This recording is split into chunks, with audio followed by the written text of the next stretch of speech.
পৃথাকে দিয়ে গাজরটা তুলে নেবো। আসতে তোল দাঁড়া। এরে বাবাই কি হয়েছে রে? আরো কি বড় হতো না এরকমই হতো। এতগুলা কি করে গেল? দেখো বন্ধু কত বড় গাজর হয়েছে। এই যে একটা হয়েছে। আরো কি মোটা হতো। আর ওইগুলো এখন থাকবে, এগুলো একটু এখন তুলবো না, কিছুদিন পরে তুলবো।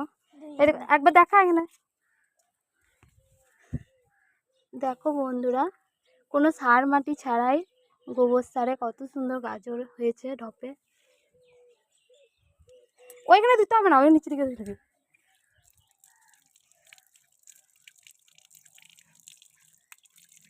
মাটি লেগে আছে বুঝলি।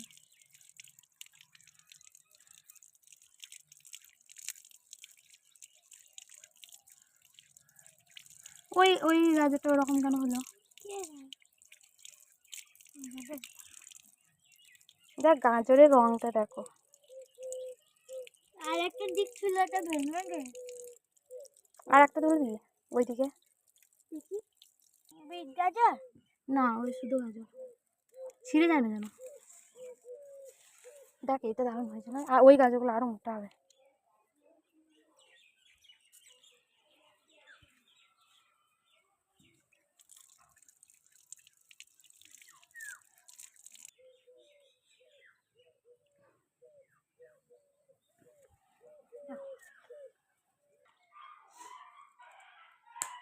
এটা পাতা সহ রেখে দে, তাকে দেখ গাছটা